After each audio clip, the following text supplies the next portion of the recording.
We are on the city's west side. There is a pursuit of an ambulance that, according to the Chicago Police Department dispatch, has been stolen from Loretto Hospital. This ambulance, according to the police dispatch, fired shots at the Chicago Police Department near Central in Jackson. It just drove the wrong way down Lake Street. It has now gone around the block, and we are north on Central here from Lake Street. So I want to start you off from what we heard about 5 minutes ago. CPD dispatched a 10-1. That is a call for officer in distress. They said that an ambulance was stolen from Loretto Hospital, which is on the city's far west side by Central and Jackson. They had the 10-1 call. They said shots were fired from a person in this ambulance at the police. They did not say whether or not anyone was hit. Didn't hear that. The ambulance has now gone north on Central from Loretto Hospital, went up, and I believe we are on Chicago now, east on Chicago. We've done these pursuits before, so I want to tell you how this works from our perspective. Max is our photographer. He's going to stay with the ambulance, but I can tell you from my point, there are about a half a dozen Chicago squads that are going after this ambulance. In the city of Chicago, they normally don't pursue as hard. They have to be careful, but you got to consider the situation here. There is an ambulance that was stolen from a hospital, according to dispatch, fired shots, now traveling in the wrong direction of Chicago. It is heading eastbound in westbound traffic, and you can see cars will be coming at it. We've got to warn everybody here. We've got a real high chance of a collision at the end of this. So we're now eastbound on Chicago. We are just about to approach Cicero Avenue. We've passed Laramie here, eastbound Chicago at Laramie. It is Friday afternoon rush hour. I believe most of these ambulances have limiters on there as far as how fast they can go, but obviously the person who has stolen this ambulance is driving erratically. And again, according to the police dispatch, is armed, has fired shots at the police. That's where that 10-1 called from. So we're now eastbound on Chicago Avenue, and we're about to come at Cicero. I can see a bunch of cops coming in the other direction. We're going to have a meeting right there. We just saw the collision. And the ambulance just hit the squad. And so the another ambulance car just hit a Chicago squad head on. We've got the person out. Chicago, they are tackling this person. We've got a half a dozen squads here. We are at Chicago, and we are just west of Cicero Avenue. Let's widen out if we can, Max. This is a 10-1 call. There are a lot of cops that have come in here. So we've got about a dozen Chicago squads here. We did see the officers come out of the vehicle that was hit. They've got the man down on the ground here in custody. Now, if you can see to the left there, Max, we've got an officer down. An officer appears to be limping away from the scene. So again, we saw that accident where the squad car got hit head on. Now we've got the Chicago Police Department going into that squad to make sure everybody is out of there okay. One person in custody, and again, according to the dispatch, there was only one person in this ambulance that stole the ambulance. And again, they had initially said there may be a patient inside. Then they said they had it confirmed that a patient was not inside. Well, that's good. Let's focus in on this officer now. Well, go ahead while we Mike, take all this in. Mike, I noticed the airbags did deploy on the squad. You could see the squad did engage, obviously head on, as you mentioned, with that ambulance, and then also hit that silver car.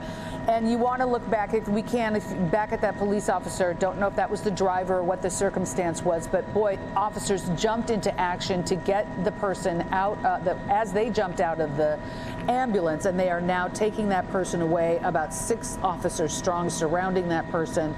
And Mike, where did this shooting happen? Did it happen at Loretto Hospital, or as the person who took the ambulance was driving away?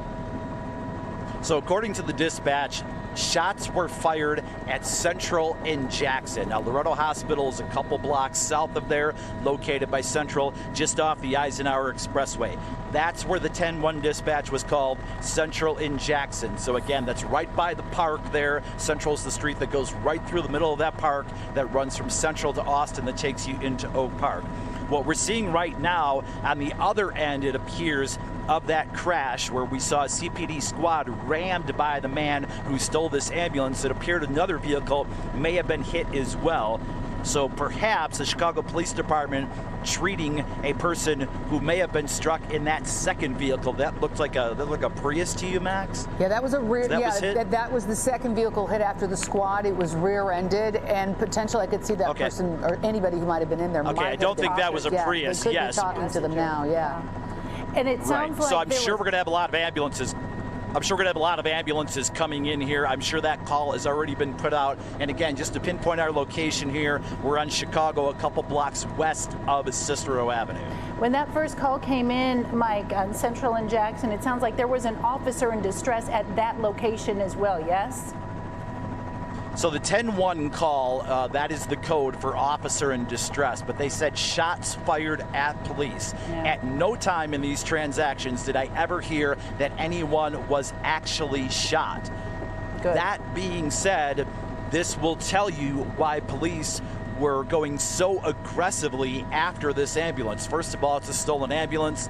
Second of all, I mean, look at the number of squads here as we widen out. It's one of the largest responses I've ever seen. And we do know that there are specifics, and let's review that, Mike, why don't we? There are specific guidelines for police officers in a typical chase. Why don't you refresh our memories as to exactly what they are guided to do in their training? So most of the time, and we have explored this a lot through our investigations within NBC, most of the time it all depends on the severity or the danger of the situation. We have had a lot of situations that we've covered from Sky 5. Let's talk about stolen vehicles, for example. If it's just what they call a straight steal where a vehicle is stolen, they won't pursue as hard. If somebody is armed, they'll still use caution, but again, won't pursue as hard. Now, it's a different situation in this situation where shots have been fired, because according to the police, that person is a danger, obviously, to the community. Their goal, in their mind, is to stop this ambulance as quickly as they can. And that's what they had to do here. And we saw a situation, we've seen a lot of these pursuits before that don't end in crashes, but we could see this vehicle, this ambulance, heading eastbound on Chicago Avenue, and you saw a whole bunch of squads. They have a citywide frequency where they all communicate, and we saw these squads coming eastbound, and they probably thought at this point, that crash, they had to stop this vehicle any way they can because it was driving so erratically, because it could cause an accident, which it did, and according to the dispatch, had fired at the Chicago Police Department and anybody else who may have been in a very, very busy west side area of Central in Jackson. Now, Mike, just a few seconds ago, as you were describing the protocols that the police use in various situations, we saw, I believe, 2 people get out of that car that we believe is a Prius that ambulance did hit.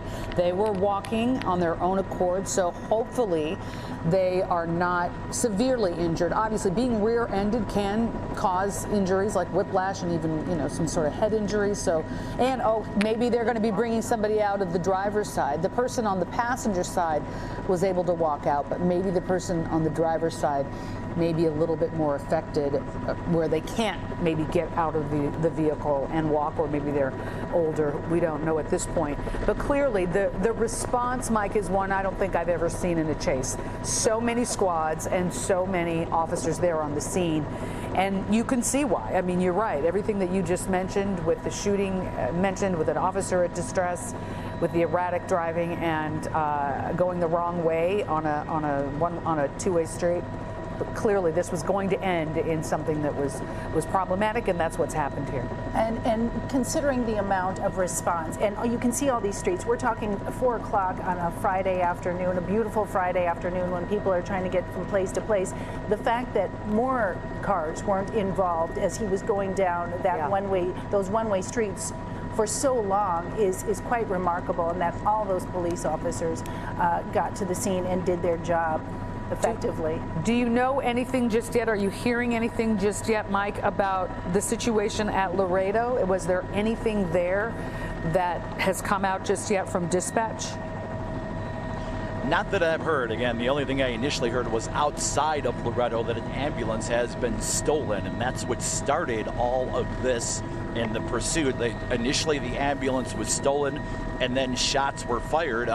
We had years ago where we had an ambulance pursuit that went all the way down to I-55 on the other side of Joliet. So again, they said outside of Loretto Hospital, so I don't think there was an impact inside the hospital itself. Let's get back to this crash again that we saw where the ambulance, the red ambulance there, was heading east on Chicago in westbound traffic.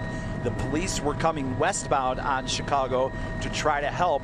There was a head-on crash with that CPD squad that you could see with the immense amount of front-end damage there.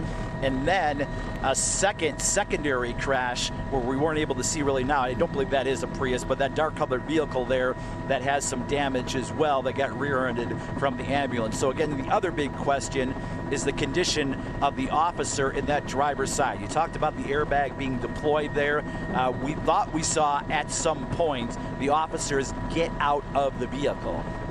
Obviously, ambulances are going to be rolling in here. They have already. They'll probably stage. We thought we saw them staging near Chicago and Cicero, but a block east of here. So now the big question here, are any other people injured? And I also had heard at some point early in this pursuit, and we'd have to go back and trace our steps here, that an ambulance also hit a squad by Loretto Hospital somewhere on central north of Jackson. That was part of the early dispatch as well. All right. Well, I know that we've got a crew going to this scene at the very least, and we'll try to get some information from the ground. And now we see two ambulances here that potentially are for whomever was injured. We did see an officer, to your point, Mike, about potential injuries. We did see an officer sitting on the curb and maybe getting some initial treatment. So potentially there's at least one police officer that was injured, even if it was a minor injury in this circumstance. And a head-on collision is no joke. I mean, I don't know how fast they were going, and I don't know if you could tell, Mike, just based on your years of experience, but any head-on collision where the airbags deploy, you're dealing with not just the collision, but also the airbags. I mean, the airbags come at you, and so potentially it could be just as simple as that. And then, of course, the people that were rear-ended. Being rear-ended is also potentially a very serious situation, and hopefully no one else was injured. We saw that squad. We saw that squad come west on Cicero right at the last second, right before impact. It appeared that the squad, and this may be part of police training, just turned a tiny bit. So there wasn't a head-on, perhaps, but just a little bit, at least from our perspective, where it saw that maybe the driver's side got hit a bit more instead of a head-on. You see that squad, though. You see the impact and the impact that it took there, but the fact that the officer was able to walk or stumble out of the vehicle, at least, and is awaiting treatment.